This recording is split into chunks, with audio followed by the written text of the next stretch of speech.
بسم اللہ الرحمن الرحیم۔ السلام علیکم ورحمۃ اللہ وبرکاتہ۔ ناظرین، بنی اسرائیل میں الجرار بن کشف نامی ایک عبادت گزار شخص رہتا تھا۔ وہ دن بھر روزہ رکھتا اور رات پر اللہ کی عبادت کرتا تھا۔ ایک رات جب وہ سویا ہوا تھا تو اسے خواب میں اس کے اپنے شہر کی سب سے خوبصورت فحشہ عورت بتوں کی پوجا کرتے ہوئے دکھائی گئی، اور اسے اشارہ ملا کہ اس فحشہ عورت کو تبلیغ کرو اور اسے راہ راست پر لاؤ۔ جب اس کی آنکھ کھلی تو الجرار بن کشف بہت حیران ہوا کہ پتہ نہیں یہ فحشہ عورت کہاں رہتی ہے اور میں اس فحشہ عورت کے اڈے پر کیسے جاؤں گا۔ سارے لوگ مجھے شک کی نگاہ سے دیکھیں گے۔ خیر، اس نے خواب کو اہمیت نہ دی اور دل پر روزہ رکھ کر اور ساری رات اللہ کی عبادت میں لگا رہا۔ جب صبح اس کی دوبارہ آنکھ لگی تو اس کو پھر وہی خواب آیا، اور لگاتار اس عابد کو یہی خواب 3 راتوں میں آتا رہا۔ آخر وہ چوتھی صبح وہ اس فحشہ عورت کے گھر پہنچ گیا تاکہ اس کو سیدھے راستے پر لانے کی کوشش کی جائے۔ فحشہ نے جب دیکھا کہ شہر کے سب سے بڑے عالم میرے گھر میں آئے ہیں تو اس نے اس عالم کی خوب خدمت کی۔ جب بزرگ عابد نے اس فحشہ عورت کو اپنے آنے کا مقصد بیان کیا کہ میں تمہیں خدا کی عبادت کے لیے تبلیغ کرنے کے لیے آیا ہوں، اور میں چاہتا ہوں کہ آپ خدا یکتا کی عبادت کریں اور ان بتوں کی پوجا چھوڑ دیں، تو فحشہ عورت کہنے لگی، بے شک میں بتوں کی پوجا سے اکتا گئی ہوں اور میں خدا کی قائل ہوں، لیکن میں تب تک ایمان نہیں لاؤں گی جب تک میں اللہ پاک کو خود اپنی آنکھوں سے نہ دیکھ لوں۔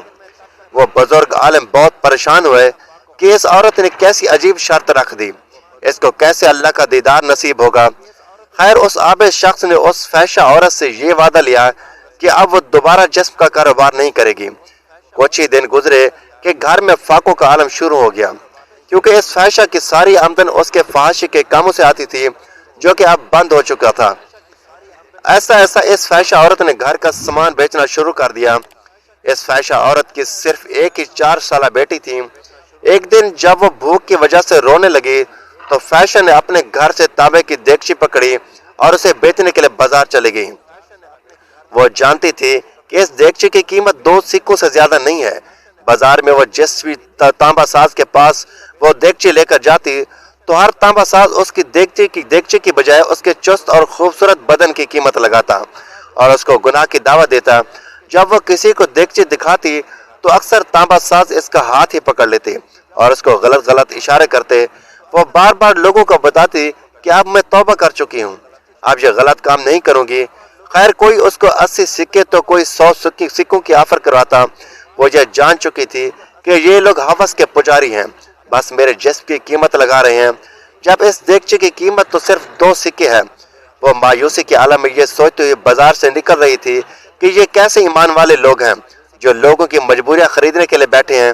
اس سے بہتر تو یہی ہے کہ میں بے ایمان ہی رہوں۔ اتنے میں اچانک ایک باریش جوان لڑکا اس فحشہ عورت کو آواز لگاتا ہے، بہن کیا اس دیگچی کو آپ مجھے بیچیں گی؟ یہ بازار کی بالکل آخری دکان تھی۔ فحشہ عورت نے دیگچی اس کی میز پر رکھ دی۔ اس بار اس لڑکے نے دیگچی کو الٹ پلٹ کر دیکھا اور بنا اس فحشہ کے چہرے پر نظر ڈالے 2 سکے میز پر رکھ دیے۔ اس فحشہ عورت نے سکے اٹھائے اور گھر آ گئی۔ وہ اس لڑکے کی رویے سے بہت متاثر ہوئی کہ چلو کوئی تو ملا جس نے میری شکل و صورت کے نہیں بلکہ دیگچی کے ہی پیسے دیے ہیں۔ اگلے دن اسی فحشہ عورت نے پھٹا پرانا برقع پہنا، نقاب کر کے اس طرح کی ایک اور دیگچی پکڑی اور دوبارہ اسی تانبے کے بازار میں پہنچ گئی۔ اس نے اپنی حالت ایسی بنا لی کہ دیکھنے والے کو لگے کہ یہ غریب بڑھیا ہے۔ وہ سب تاجروں کے پاس گئی۔ وہ جس تانبا ساز کو اپنی دیگچی دکھاتی تو وہ اسے توڑ کر کہتا 2 سکے ملیں گے۔ عورت کہتی 6 سکوں میں بیچوں گی، پر کوئی تانبا ساز اسے 2 سکوں سے زیادہ دینے کو تیار نہ تھا۔ وہ بہت حیران ہوئی کہ یہی لوگ کل اسی دیگچی کو 80 سے 100 سکوں میں خریدنے کے لیے تیار تھے، اور آج جب میں کہہ رہی ہوں کہ میں ایک غریب ہوں اور میری بیٹی بیمار ہے تو کوئی بھی مجھے اس دیگچی کے بدلے 6 سکے دینے کو تیار نہیں۔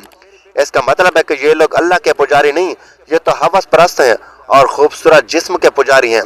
خیر، پھر میں اس باریک خوبصورت لڑکے کی دکان پر پہنچی جس نے کل اسی طرح کی دیگچی 2 سکوں میں خریدی تھی۔ وہ نوجوان اپنے کام میں مصروف تھا۔